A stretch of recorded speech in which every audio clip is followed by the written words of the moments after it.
Good morning dear student, welcome to the way of solution number 1 study channel West Bengal. তো আমি তোমাদের Dalton sir. তোমরা এখন পাচ্ছ জিকে ইউনিভার্স থেকে সায়েন্সের ক্লাস নাম্বার 12। তো প্রত্যেকেই যারা কানেক্ট আছো, এই সপ্তাহে আমরা সায়েন্সের আরো একটি ক্লাস নিয়েছি, ইতিমধ্যে তোমরা পেয়েছো। আজকে আবার একটি সায়েন্সের ক্লাস আমি করাচ্ছি, কারণ সামনে যে পরীক্ষাগুলো আছে সায়েন্স কিন্তু খুব ইম্পর্টেন্ট। এটা কষ্ট হলেও করতে হবে, ক্লাসগুলো কষ্ট হলেও করতে হবে। দেখো, সায়েন্স পার্টটা উইক রেখে তুমি পরীক্ষা দিয়ে ভালো স্কোর করবে সেটাকে তুমি আশা করতে পারবে না।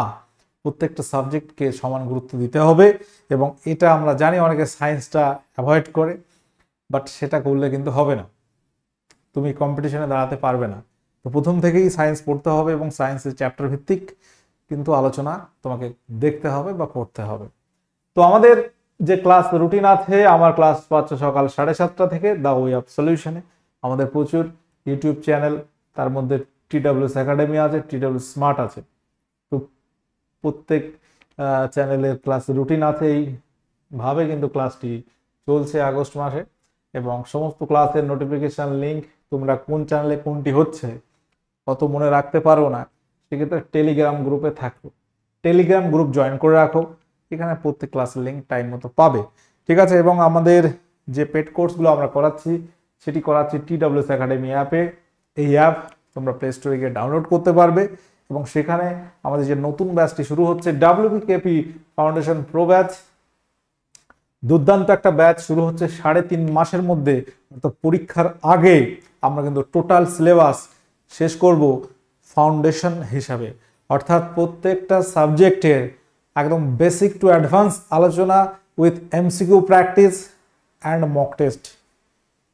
PDF পাচ্ছ, একটা ক্লাস হয়তো তুমি লাইভ দেখতে পারো নি, রেকর্ড পেয়ে যাবে, যেমন ইউটিউবে থেকে যাচ্ছে ওরকম থেকে যাচ্ছে। টোটাল 1 বছরের অ্যাক্সেস তুমি পাবে, ওই ক্লাসগুলো অন্য পরীক্ষার সময় তুমি আবার দেখতে পারবে, ঠিক আছে। বিষয়টা খেয়াল করো ভালো করে, যেহেতু পরীক্ষা এসছে, এবং সেই অনুসারে আমরা কিন্তু ক্লাসের ফ্রিকোয়েন্সি বাড়িয়ে সোম টু শনি ক্লাস হবে, এবং প্রতিদিন 3-4টি করে ক্লাস তোমরা পাবে। ক্লাসগুলো করো, আশা করি অনেকটাই উপকার হবে। তো এছাড়াও আমাদের অন্যান্য পরীক্ষার জন্য ব্যাচ আছে। SSC স্টাফ সিলেকশন কমিশনের GD MTS CHSL এর ব্যাচ, আমাদের রাজ্যের স্কুল সার্ভিস কমিশনের গ্রুপ সি গ্রুপ ডি আছে, বা WKPর জন্য প্র্যাকটিস ব্যাচও করানো হচ্ছে, SLSTর ব্যাচ যেগুলো তো অলরেডি শুরু হয়েছে। আচ্ছা, তো এই সমস্ত ব্যাচ কিন্তু তোমরা পাচ্ছ। তো চলো আমরা আজকের মূল প্রশ্ন আলোচনা শুরু করছি। প্রথম প্রশ্ন, নিম্নলিখিত মৌলগুলোর মধ্যে কোনটি অ্যাসিডের একটি অপরিহার্য উপাদান? এখানে সঠিক উত্তর কি হবে? কোশ্চেনটি কিন্তু খুবই ইজি একটা কোশ্চেন, একটু ভাবলেই অ্যান্সার তুমি করতে পারবে। কোনটি অ্যাসিডের একটি অপরিহার্য উপাদান? অপশন এ বলছে অক্সিজেন, অপশন বি বলা হচ্ছে নাইট্রোজেন, অপশন সি হচ্ছে হাইড্রোজেন, অপশন ডি ক্লোরিন। আচ্ছা, তোমাকে যদি আমি জিজ্ঞাসা করি বলো একটা অ্যাসিডের নাম বলো, তুমি বললে স্যার সালফিউরিক অ্যাসিড। তো সালফিউরিক অ্যাসিডের সংকেত কি? H2SO4। এখানে কি আছে? হাইড্রোজেন, সালফার, অক্সিজেন আছে, তাহলে আমরা হাইড্রোজেন অক্সিজেন পেলাম। আচ্ছা, আরেকটা অ্যাসিডের নাম বলো। Sir hydrochloric acid, HCl। Hydrochloric acid হচ্ছে HCl, হাইড্রোজেন ক্লোরিন। আরেকটা অ্যাসিড HNO3। নাইট্রিক অ্যাসিড বললে HNO3। তো প্রধান প্রধান যে অ্যাসিডগুলো তুমি দেখতে পাচ্ছ, এখানে হাইড্রোজেন কিন্তু থাকছে, হাইড্রোজেন থাকবে। যে অ্যাসিড হবে জলীয় দ্রবণে H+ আয়ন উৎপন্ন করে, সেটাকে আমরা অ্যাসিড বলি। অ্যাসিডের একটা সংজ্ঞা আছে, এমন না HCl হাইড্রোজেন থাকতেই হবে অ্যাসিডে, এরকম না, আরো অনেক অ্যাসিড আছে। তো সেগুলো ক্ষেত্রে হাইড্রোজেন অক্সিজেন কোনোটাই নেই। কিন্তু অ্যাসিডের সংজ্ঞা আমরা যদি দেখি, তো যে যৌগটি জলীয় দ্রবণে হাইড্রোজেন প্লাস H+ আয়ন উৎপন্ন করতে পারে, সেটাকে আমরা অ্যাসিড বলি। তাহলে হাইড্রোজেন একটি অপরিহার্য উপাদান। আর ক্ষার কাকে বলে স্যার? যে যৌগটি জলীয় দ্রবণে OH- অর্থাৎ হাইড্রোক্সিল আয়ন উৎপন্ন করে, সেটাকে আমরা ক্ষার বলি। ক্ষারের এক্সাম্পল কি হবে? এগুলো সব হচ্ছে অ্যাসিড।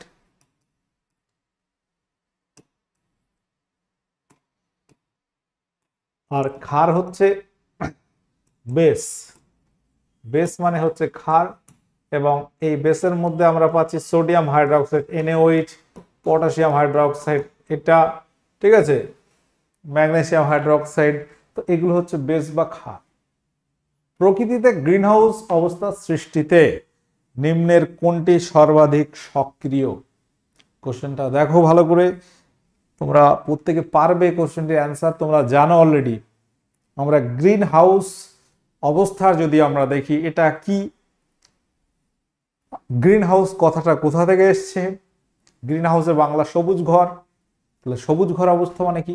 মূলত শীত প্রধান অঞ্চলে কাঁচের ঘর তৈরি করা হয়, সেখানে বিভিন্ন উদ্ভিদ সেগুলো প্রতিপালন করা হয় বা চাষ করা হয়। দেখা যাচ্ছে ওই সূর্যের আলো পড়ে কাঁচের মধ্যে দিয়ে আর বার হতে পারে না, এবং সেই যে ঘরের টেম্পারেচারটা বাইরের তুলনায় অনেক বেশি হয়, উষ্ণতাটা বেশি হয়। তো এই কনসেপ্ট।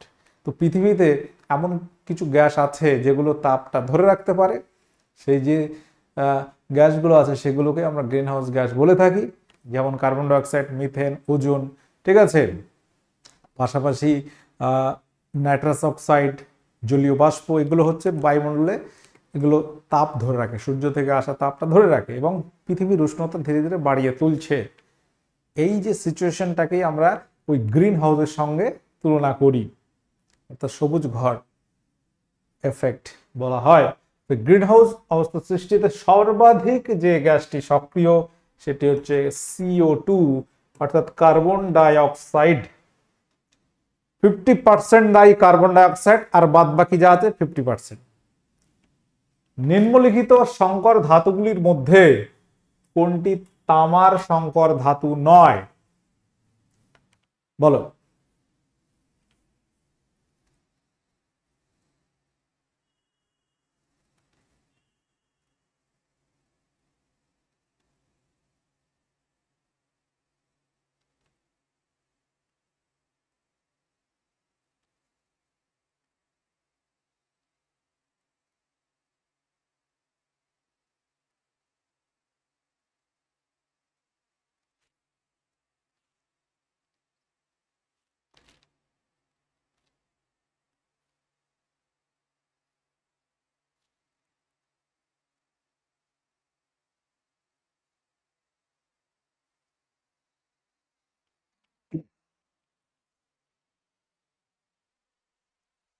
ব্রোঞ্জ হচ্ছে কি? তামা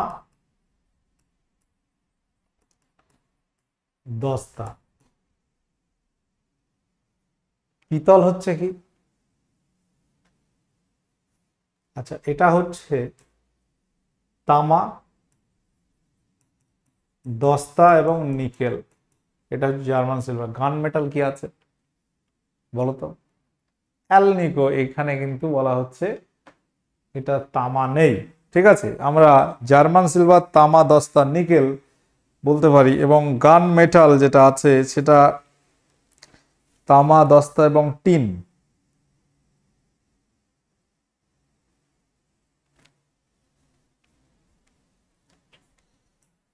তামা,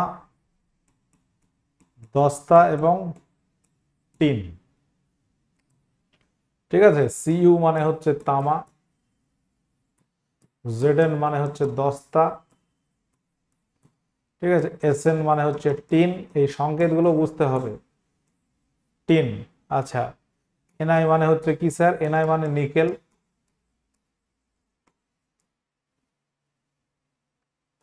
আচ্ছা, এখানে ব্রোঞ্জের পাশাপাশি পিতলটাও লিখে নাও। পিতল হচ্ছে তামা প্লাস টিন। এই পিতল এবং পিতল হচ্ছে তামা টিন, ব্রোঞ্জ হচ্ছে তামা দস্তা। কাঁসাটাও তামা এবং টিনের হয়, এবং অনুপাতটা আলাদা, ব্রোঞ্জ এবং ক্ষেত্রে আলাদা অনুপাত হয়। আচ্ছা, অ্যালনিকো কিসের?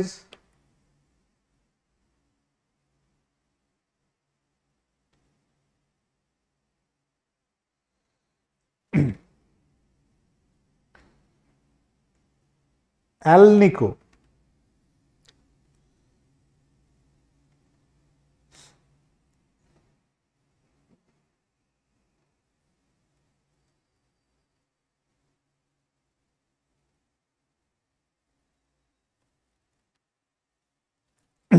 আচ্ছা, এটা হচ্ছে অ্যালুমিনিয়াম, কোবাল্ট এবং নিকেল। অ্যালুমিনিয়াম, কোবাল্ট এবং হচ্ছে নিকেল, অ্যালনিকোটা, এই তিনটি সংকর ধাতুর মিশ্রণ। Aluminium, cobalt, nickel, CO cobalt, L aluminium, nickel NI. চিপসের প্যাকেটে কোন গ্যাস থাকে? কোশ্চেন নাম্বার 4, চিপসের প্যাকেটে কোন গ্যাস থাকে? উত্তর কি হবে? চিপস, তো এমন একটা গ্যাস রাখতে হবে যেটা বিক্রিয়া করবে না, নিষ্ক্রিয় টাইপের, নিষ্ক্রিয় না হলেও নিষ্ক্রিয় মতো কাজ করে এমন একটা গ্যাস, সেটা হচ্ছে নাইট্রোজেন। নিষ্ক্রিয় মতো অনেকটা এই চিপসের প্যাকেটে নাইট্রোজেন থাকে। নিচের কোনটি তাপ ও তড়িতের কুপরিবাহী?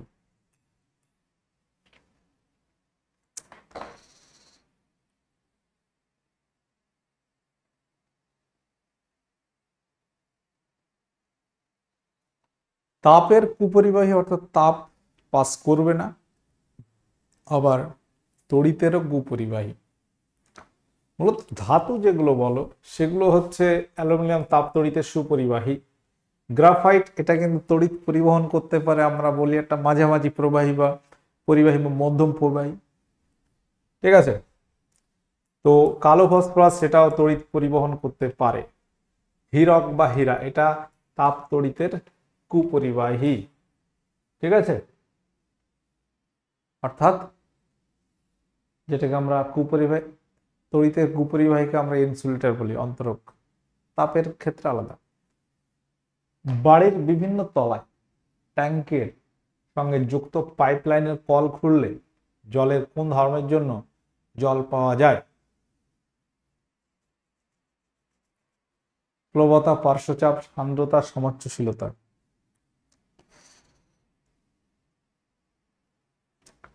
এটা কি হবে উত্তর? আমরা একটা ট্যাঙ্ক আছে, এখানে জল আছে, ঠিক আছে। এরকম বাড়ির ছাদের উপরে মূলত ট্যাঙ্কটা রাখা হয়। তুমি যদি নিচে রাখো উপরে উঠবে জল? তুমি যদি বাড়ির নিচ তলায় ট্যাঙ্কটা রাখো, এবার দুতলায় গিয়ে জল পাবে? পাবে না। ট্যাঙ্কটা যে হাইটে আছে তার নিচে রাখলে তুমি জল পাবে বা সেম হাইটে। তো জল একটা ধর্ম দেখতে পাবে, সমচ্ছশীলতার ধর্ম দেখায়। তুমি একটা পাত্র, এটা সোজা রেখে এবার একটু বাঁকাও, ধরো পাত্রটা এইভাবে বেঁকিয়ে রেখেছো, কিন্তু জলের লেভেলটা কিন্তু এরকম বাঁকা হবে? জলের লেভেলটা কি এরকম হবে?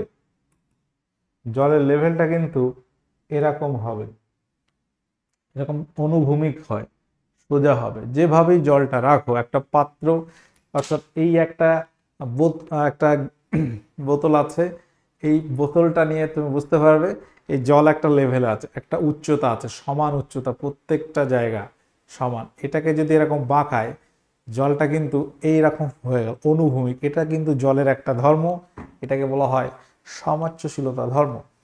তো এই সমচ্ছশীলতা মানে কি? এই ট্যাঙ্কটা এর নিচে লিক করলে কিন্তু জলটা বার হবে, এবং এই পাইপলাইন মানে যেটা বলা হচ্ছে যে ট্যাপ যেগুলো করা হয় এর ঠিক নিচের দিকে হয়, অর্থাৎ এই জলটা এই লেভেলে থাকলে এর বেশি উঁচুতে আর উঠবে না, এর সমান জল উঠবে। একটা পাইপ দিয়ে তুমি এই ঘুরিয়ে যত উঁচুতে যতই চেষ্টা করো, জল এই লেভেলের বেশি উঠবে না, খেয়াল করবে। তো এটা হচ্ছে সমচ্ছশীলতা ধর্ম। ওকে, জল, ওই জন্য ট্যাঙ্ক আমরা উপরে রাখি, নিচে তলায় ট্যাঙ্ক রেখে ওই জল তুমি দুতলায় তুলতে পারবে না, কিন্তু সর্বোচ্চ উপরে রেখে তারপর একতলা দুতলা নিচে যতটুকু আছে সবগুলোতে কিন্তু জল আসবে। এবার জল তোলার জন্য আমরা কি জানি, মোটর ব্যবহার করি। মোটরের সাহায্যে, ফোর্সের সাহায্যে জলটাকে উপরে তুলি। শীততাপ নিয়ন্ত্রণ যন্ত্র, যেটাকে আমরা এসি বা এয়ার কন্ডিশনার বলি, এখানে কোন গ্যাস থাকে? এখানে কোন গ্যাস থাকে? তুমি ছাদের উপরে ট্যাঙ্কে নিচে একটা কল ফিট করা থাকে এমার্জেন্সি, ওখানে একটা পাইপ ফিট করবে, দিয়ে চেক করবে যে হাইটে ট্যাঙ্ক আছে তার থেকে উপরে জল তুলতে পারো কি আর পারো না, সেটা তুমি চেক করবে। দেখবে ওর হাইটের বেশি তুমি পারবে না, সেইভাবে ছুড়ে দিলে আলাদা কথা, বাট পাইপ দিয়ে তুমি পাইপটা ধরে চেক করবে। ওই জন্য দেখবে যারা রাজমিস্ত্রি হয় একটা ওলন ব্যবহার করে দেয়ালটা সোজা হওয়ার জন্য, আর একটা উচ্চতা দুই দিকের, একটা সাইডের দেয়াল আর একটা সাইডের দেয়ালের হাইটটা মেজারমেন্ট করার জন্য একটা এরকম সরু পাইপ ব্যবহার করে দেখবে, ঠিক আছে, এরকম সরু নলের মতো পাইপ ব্যবহার করে, যেখানে জল দেওয়া হয়, জল দিয়ে এবার চেক করে লেভেলটা ঠিক আছে কিনা। ওই শীততাপ নিয়ন্ত্রণ যন্ত্রে এসিতে থাকে ফ্রেয়ন গ্যাস, ক্লোরোফ্লুরোকার্বন, যার বাণিজ্যিক নাম হচ্ছে ফ্রেয়ন। গ্যালভানাইজেশনে ব্যবহৃত ধাতু হলো কোনটি? গ্যালভানাইজেশন একটা প্রসেস যেখানে তড়িৎ বিশ্লেষণের দ্বারা কি করা হয়, লোহার উপর দস্তার প্রলেপ দেওয়া হয়, লোহার উপর জিঙ্ক বা দস্তার প্রলেপ দেওয়া হয়, তো এই দস্তার প্রলেপ দেওয়া হয়। এখানে তড়িৎ বিশ্লেষ্য পদার্থ কি ব্যবহার করা হয়? তড়িৎ বিশ্লেষ্য পদার্থ যেটা ব্যবহার করা হয় সেটা হচ্ছে ZnCl2, জিঙ্ক ক্লোরাইড, ZnCl2 ব্যবহার করা হয়।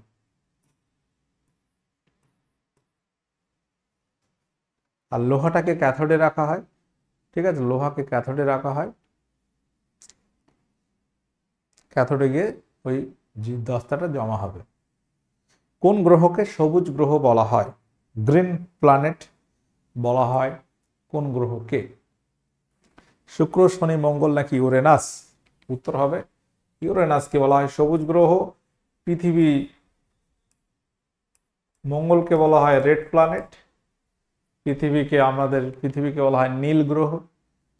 আচ্ছা, যখন সাধারণ লবণ বরফের সঙ্গে মেশানো হয় তখন মিশ্রণের হিমাঙ্কটা কি হয়? বেড়ে যায়, অপরিবর্তিত থাকে, প্রথমে কমে পরে বাড়ে নাকি কমে যায়? বরফের সঙ্গে লবণ মিশিয়ে কি করা হয়? হিম মিশ্রণ করা হয়। হিম মিশ্রণ করার উদ্দেশ্য হচ্ছে হিমাঙ্কটা অনেক কমে যাবে, উষ্ণতা অনেক কমে যায় এবং হিমাঙ্কটাও কমে যায়।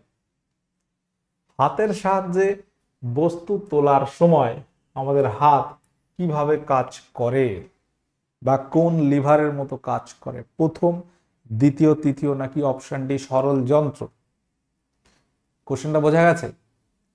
আমরা হাত দিয়ে যখন কোনো কিছু একটা বস্তু তুলছি তখন হাতটা কেমন কাজ করছে, এই যে বোতলটা এইভাবে নড়াচড়া করছে, এই যে আমাদের কোনোই অংশটা এটা কাজ করছে আলম্ব, হাতটা যে অংশ দিয়ে কাজ করছে ওটা ভার, আর বলটা মিডিলে থাকে, সেটা হচ্ছে তৃতীয় শ্রেণীর লিভার। জলের মধ্যে 200 হার্জ কম্পাঙ্ক বিশিষ্ট সুরশলাকা থেকে নির্গত শব্দের তরঙ্গ দৈর্ঘ্য কত হবে? জলে শব্দের বেগ 1.5 কিলোমিটার পার সেকেন্ড। তো এটা একটা অঙ্ক ফিজিক্সের এবং এটা একটা সূত্র আছে, সূত্র জানলে 1 মিনিট লাগবে না, সূত্র না জানলে পারবে না। সূত্রটা কি স্যার? একটা সূত্র আছে, সূত্রটা লিখে নাও, V = N × ল্যামডা বা V = N ল্যামডা, এই হচ্ছে সূত্র। এখানে V হচ্ছে তরঙ্গের বেগ, শব্দ একটা তরঙ্গ, তো শব্দের বেগটাই এখানে আমরা তরঙ্গ বেগ বলবো। N হচ্ছে তরঙ্গের কম্পাঙ্ক,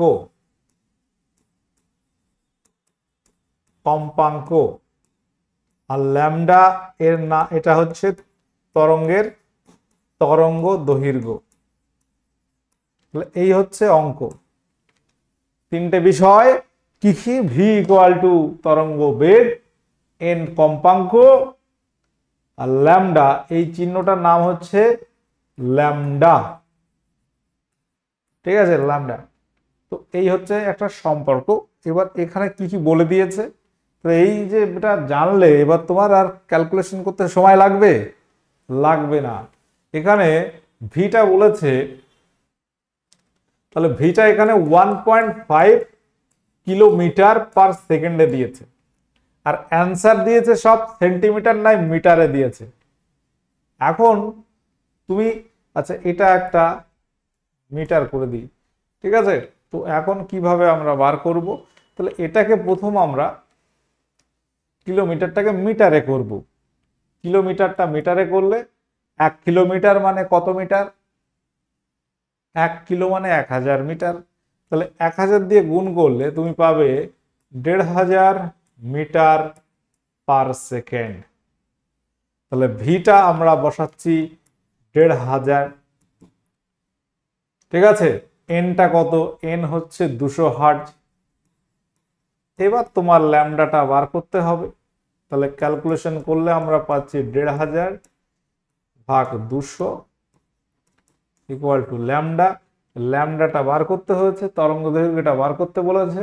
তাহলে 200 ভাগ 1500, সরি 1500 ভাগ 200, এটা তুমি কাটাকাটি করো, 0 0 কাটো, 2 দিয়ে কাটলে এটা আমরা পাচ্ছি 7.5। এটাই হচ্ছে ল্যামডা, অর্থাৎ 7.5 মিটার। এটা মিটারে করেছি, ওটাও আমরা মিটারে অ্যান্সার করব। তাহলে সূত্রটা তোমার জানতে হতো, নয়তো তুমি পারবে না। একটু লিখে নেবে। অগ্নি নির্বাপক হিসাবে আমরা কোন গ্যাস ব্যবহার করি আগুন নেভাতে, বা অগ্নি নির্বাপক যন্ত্রে আমরা যে গ্যাস ব্যবহার করি সেটি হচ্ছে sir carbon die oxide, CO2।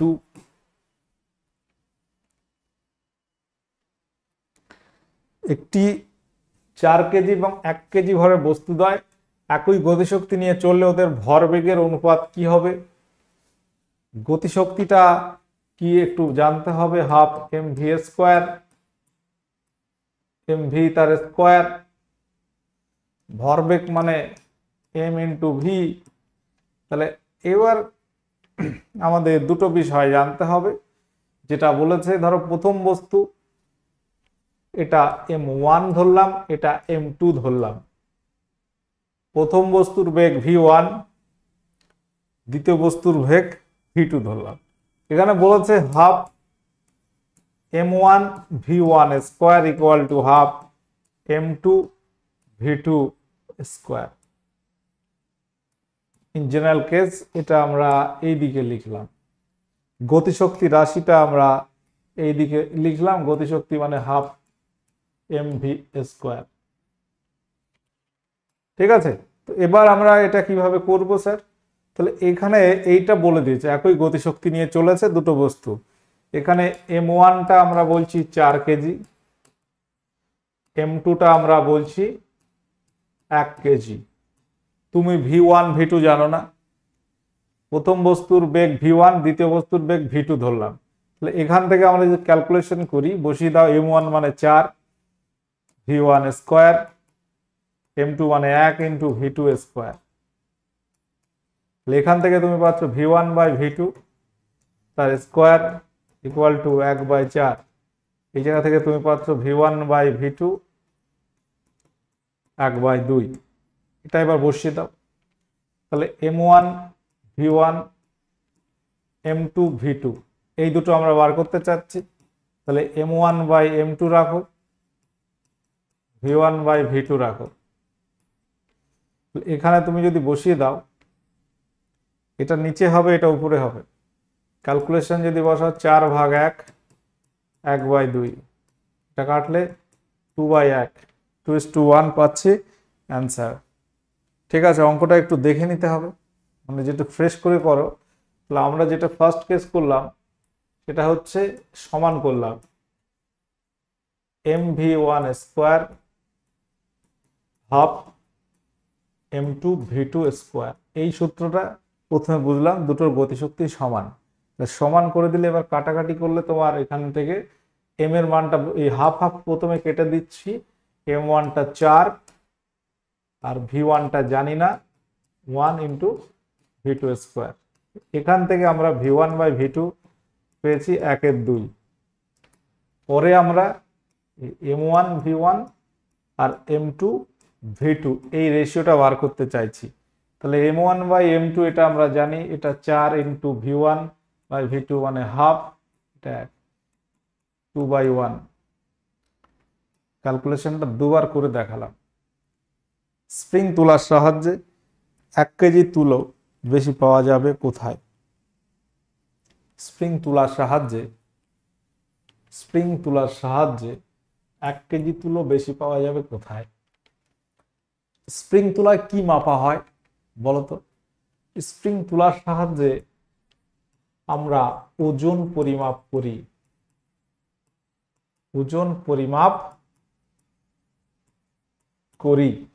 Spring তুলার সাহায্যে আমরা ওজন পরিমাপ করি। ওজন মানে কি স্যার? ওজন মানে হচ্ছে ভর ইন্টু অভিকর্ষজ ত্বরণ, অর্থাৎ W equal to M into G. এখন 1 কেজি তুলো বেশি কোথায় পাবে? পসিবিলিটি কোথায় আছে? মেরুতে 45 ডিগ্রি অক্ষাংশে, বিষুব রেখায় 45 ডিগ্রি দ্রাঘিমাংশে। কেসটা কি স্যার? এখানে জি এর ফ্যাক্টর, এখানে জিটা হচ্ছে ম্যাটার করছে। এই জি কোথায় বেশি কোথায় কম খুঁজতে হবে আমাদের। নিরক্ষরেখায় জি বেশি না কম? নিরক্ষরেখায় জি বেশি না কম সেটা আগে বলো। তোমার বলে দেওয়া হয়েছে যে ওজন হচ্ছে বস্তুর ভর ইন্টু অভিকর্ষ ত্বরণের গুণফল। ওজনটা তুমি সমান রাখো। আমরা একটা এক্সাম্পল তোমাকে আমি দেব। একটা এক্সাম্পল তোমাকে আমি দেব, বুঝতে পারবে। 9 ইন্টু 10, এটা হচ্ছে 90, আর 10 ইন্টু 9 এটা হচ্ছে 90। তাহলে কেসটা কি? কেসটা হচ্ছে M into g equal to W weight. তাহলে এক্ষেত্রে আমরা এই যে কেসটা খেয়াল করছি, দেখো ভরটা 1 কেজি বেশি কম আছে, আর জিটা 1 কেজি বেশি, জিটা 1 বেশি কম আছে।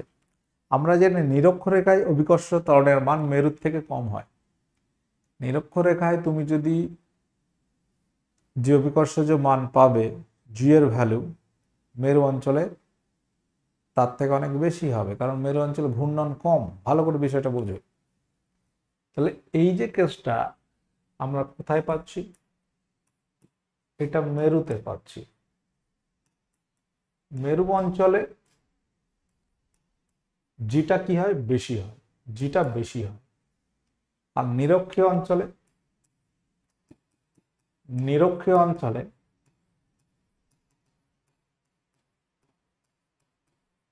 জিটা কম হবে। এটা জি।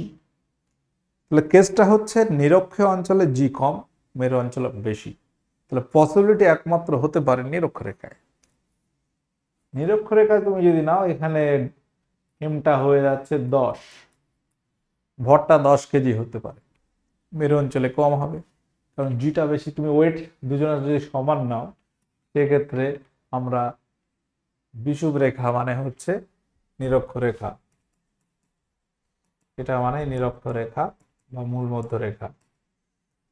এখানে 1 কেজি তুলো বেশি পেতে পারো, বা পাওয়া যাবে, বা সম্ভাবনা থাকবে। এইভাবে বিষয়টা চিন্তা করতে হবে। ঠিক আছে, তো আমরা সেশনটা শেষ করার আগে একটু বলে দিই, আমাদের অনেক ব্যাচ চলছে TWS একাডেমি অ্যাপে, ফলো রাখতে পারো। দেখো, সায়েন্স ক্লাস কোশ্চেন এরকম হতে পারে। একটা কোশ্চেন হচ্ছে বিওজি বা সেপারেটরি ফানেল দ্বারা পৃথককরণ পদ্ধতির বৈশিষ্ট্য হচ্ছে ভিন্ন ঘনত্বের এখানে তরল ব্যবহার করলে এই বিওজি ফানেল দ্বারা আমরা ওই তরল দুটোকে পৃথক করতে পারি। কোশ্চেন নম্বর 17, আমি প্রশ্নটা একটু আলোচনা করে দিই। পরমাণু এবং আয়নের মধ্যে পার্থক্য কি? পরমাণু এবং আয়ন, একটা পরমাণুতে বাইরে ইলেকট্রন আছে, যেই এটা হচ্ছে পরমাণু, যেখানে প্রোটন ধরো 10, ইলেকট্রন আছে 10টা।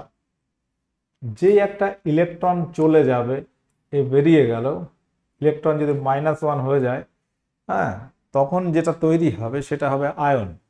একটা পরমাণু থেকে যখন ইলেকট্রন চলে যাবে বা আসবে, ইলেকট্রন বর্জন বা গ্রহণ হলে সেটা আয়ন তৈরি হবে। পরমাণু হয় নিস্তড়িত, পরমাণু নিস্তড়িত, কিন্তু আয়ন হচ্ছে তড়িদাহিত। পরমাণু নিস্তড়িত হবে, আয়ন হচ্ছে তড়িদাহিত হয়।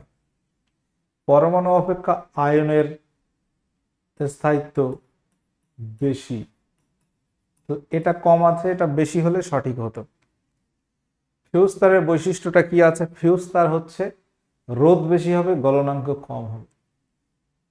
এখানে কোন ক্ষেত্রগুলোতে কার্য হচ্ছে, কোন ক্ষেত্রতে কার্য হচ্ছে?